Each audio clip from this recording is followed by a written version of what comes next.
beverage. A hop if you wanna just bounce to my leverage. The evidence, as they say, is in the pudding. So show me the money like my name is Cuba Gooding. Hello and welcome to episode 42 of Entrepreneur Stories. Today we interview Jacob Durham. Jacob is the co-founder of Nomatic. Nomatic was started with his co-founder through a series of different Kickstarter campaigns that they raised in total over $1 million. And now today they're actually launching a new one called the Travel Bag. So please check that out after you listen to this episode, of course. So without further ado, please enjoy this interview. All right, I'd like to welcome Jacob Durham to the podcast today. Welcome, Jacob. Hey, thanks for having me. Hey, really excited to talk to you today. You've done a lot of cool things with crowdfunding and such over the last couple of years. And one of the things that fascinates me most about kind of because you and your cousin are partners, right? Correct. Yeah, me and John Richards. Okay. Now, how do you guys divvy up the responsibilities in your company? It kind of just has naturally evolved over time. I have a background in accounting and product development and purchasing, so I kind of naturally fell into those pieces. And John has a background in doing sales and marketing, and so we kind of had naturally complementary skill sets, and so it made it easier for us to fall into places naturally. We never really sat down and said, okay, you do this, and you do this. It was more like we just had a list of things that had to get done, and we naturally just fell to the things that we had strengths in and felt good about. So, but you do like the design work, right? With like Adobe and that type of stuff? Yeah. I'm working on Adobe Illustrator and Photoshop. John and I both work to design the product, but we'll talk about ideas, sketch stuff on paper, and then I'll put it into Adobe. Then we'll take a look at it, analyze it, then make something new. But yeah, I'm doing the design work and stuff. So how do you go from an accountant, which, no offense, are usually incredibly boring people, to a designer? So true. So I did accounting. I've always loved design stuff. I always say that if I were to go back and do it again, I'd probably be an industrial designer. Oh, yeah. I didn't even realize that job existed when I was in college. That'd be a sweet job. Yeah. But I did accounting because I knew I wanted to do business. I wanted to do my own business. And everyone I talked to who I thought was successful, they all said, do accounting and get to understand that because that's the most important part. And so I did that, got bored of accounting, jumped out of it, landed in this, and taught myself Adobe Illustrator and Photoshop because it's just what I love doing. So it kind of was just like a natural thing that I love to do. And so I figured out how to make it a part of my job and a part of my life because I love doing it. So when you were going into college, you knew you wanted to be an entrepreneur. Where did that come from? Probably from my dad. He's an entrepreneur. He started a business doing recognition jewelry. And, he did all the assembly work and everything in-house and sold to Fortune 500 companies. And I would watch what he was doing. He'd talk to me about it. I really enjoyed what he was doing. And so always was sort of like a dream of mine to do something like that after hearing all about it every day. Oh, yeah. That makes it easy to see someone be successful at it. And you're like, oh, I can do that. Yeah, it does. It makes it interesting. So you guys are about to launch a new product on Kickstarter. You have the travel backpack Duffel. It's a Duffel travel backpack type thing. Yeah, we call it the travel bag. Yeah, the travel bag. Sorry. No, you're fine. I don't want to disparage it, but how many products? So is this the third product you guys have launched on Kickstarter, or for some reason I was thinking you had done a couple other ones?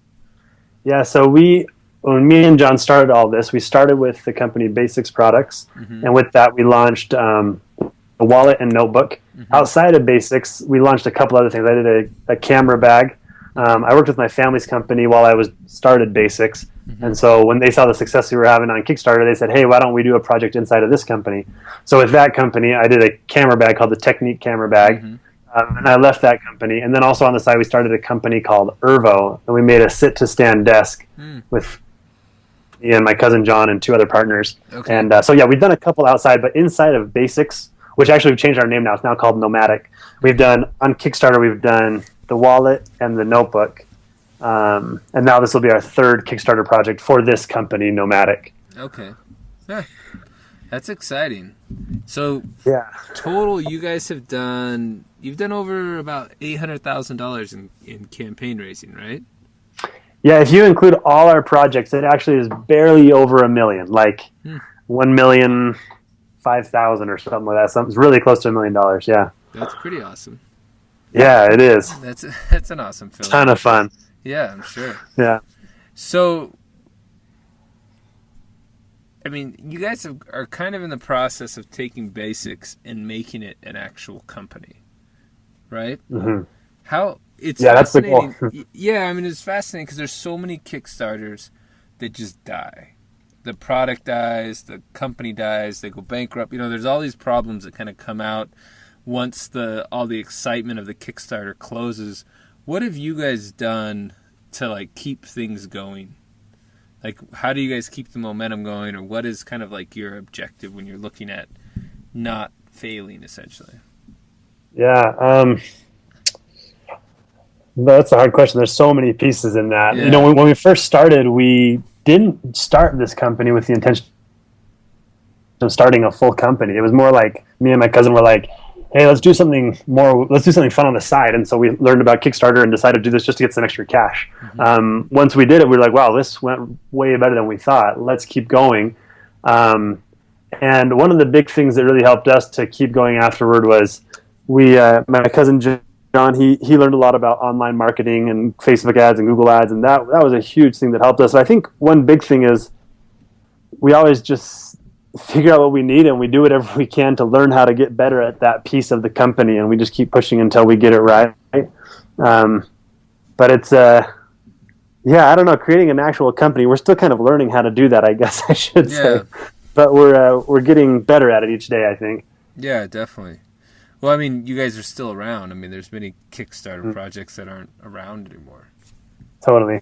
Yeah, that's true. Yeah, or they're not operating as a company. There's a number that I came upon when I was starting to think about it, where I was like, okay, well, what did they do wrong, type of stuff. So, so you and your cousin, you worked together. How did you guys start working together as partners? Like, how did that come about? Like, what was...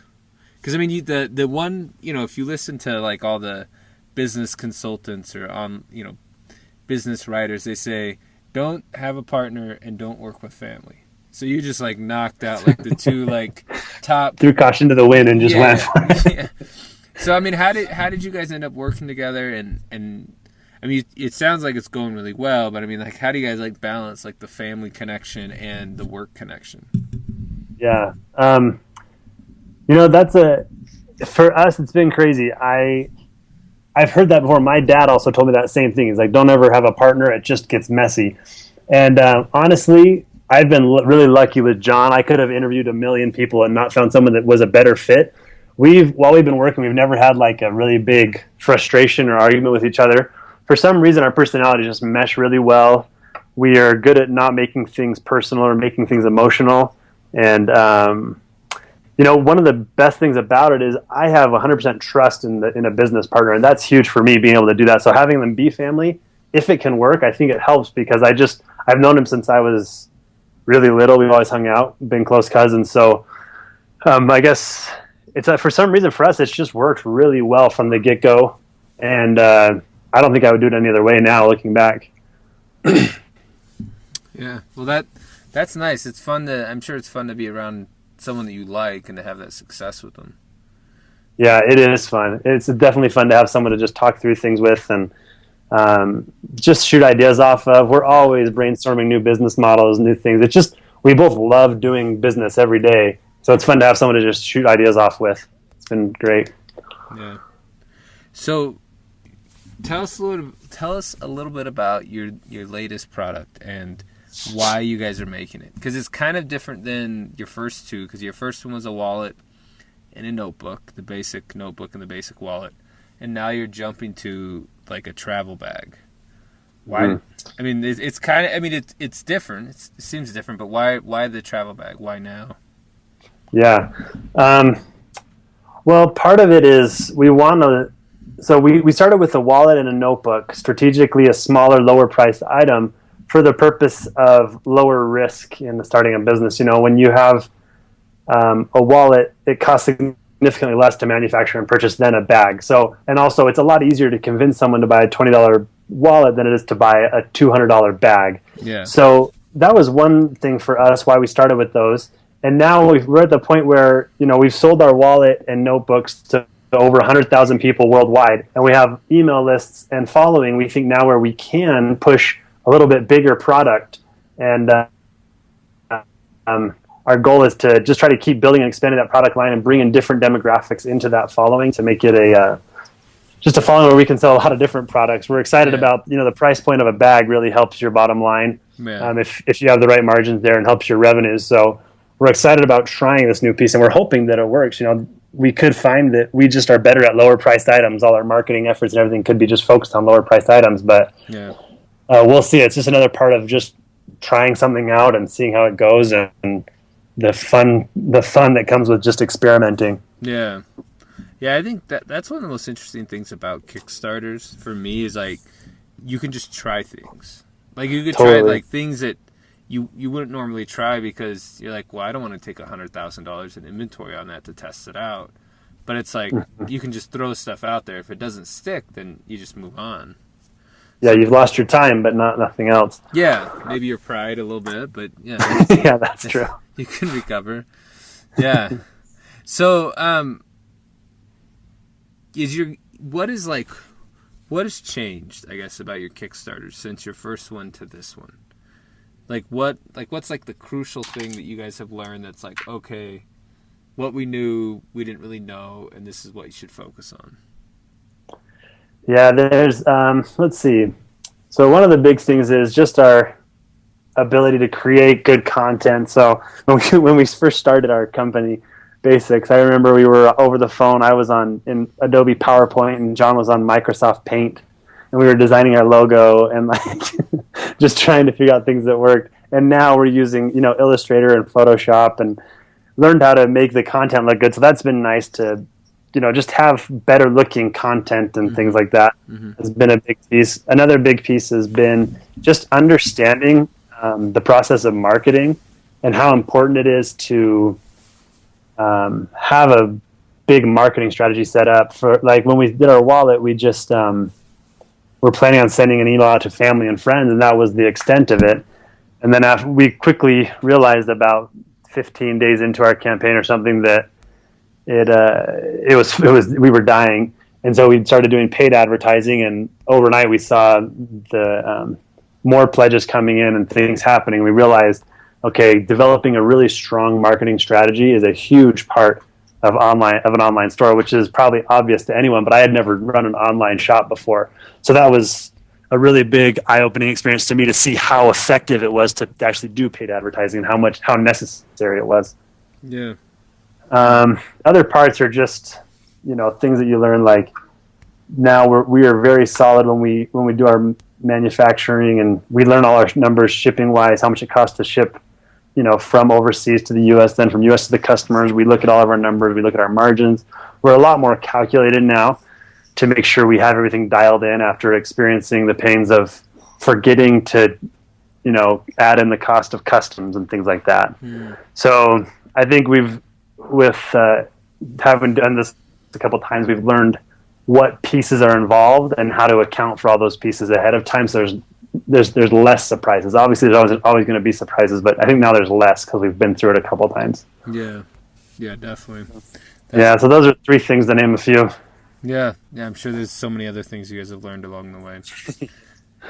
So where did the idea for we've talked about there's a bigger margin, but how did the idea for a travel bag even start for Kickstarter?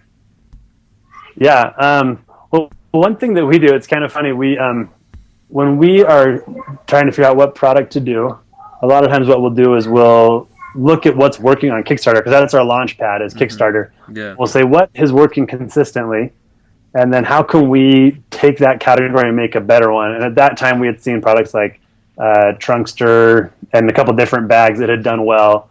And also we had been on vacations recently and had a lot of pains with our own duffel bags as well, because we usually use duffels. And so we're like, this is something that could work on Kickstarter, and it's something that we've had pains with, so let's give this space a shot.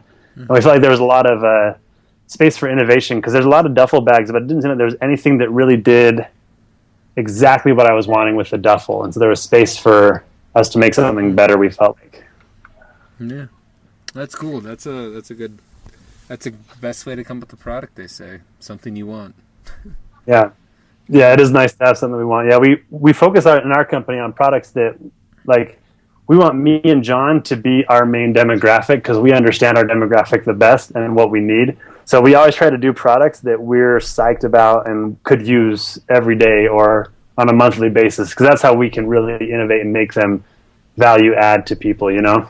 Yeah, definitely. Well, that's a cool way to go. So when you guys come up with like your marketing plan and you look at, you know, trying to kind of tie everything together, what is like your guys' marketing theme that you use consistently throughout your company, like your brand message?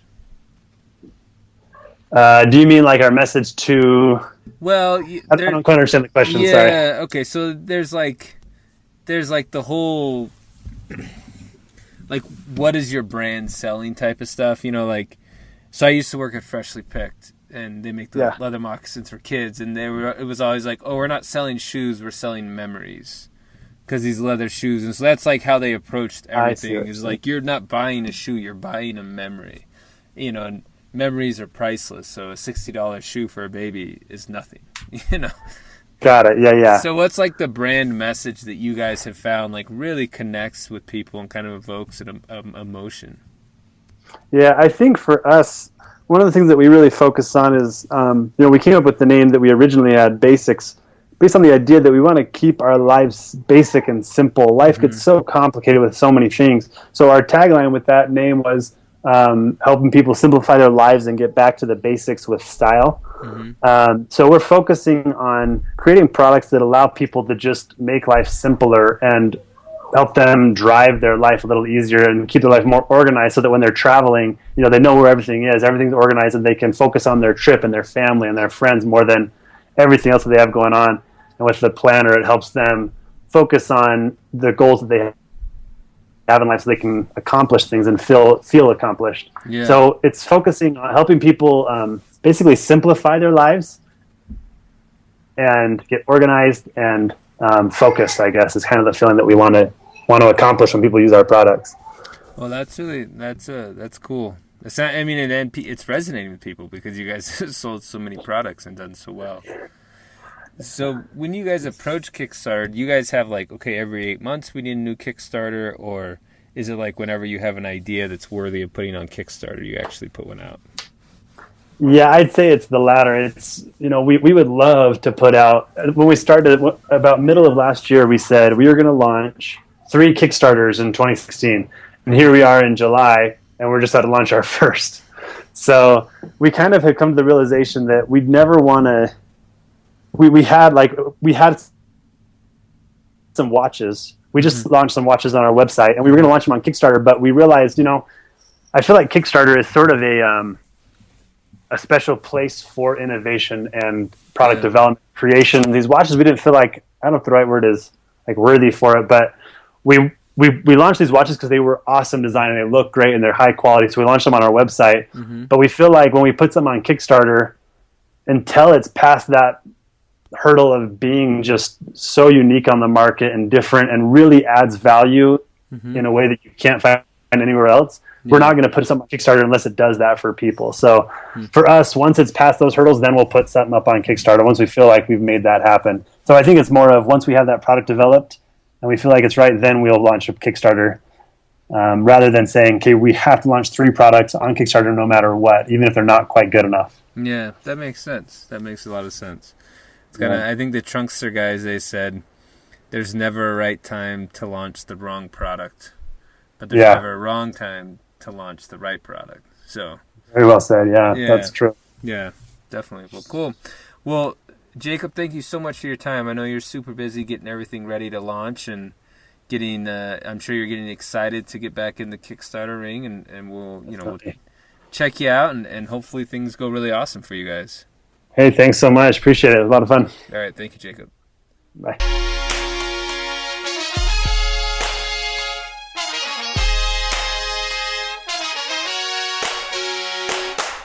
Thank you for taking the time to listen to this episode. Please check out our other episodes under Entrepreneur Stories on Stitcher or iTunes. Also, if you enjoy this episode, please let us know in the comments section on iTunes or rate our podcast. That would be fantastic. Have a great day. Thank you.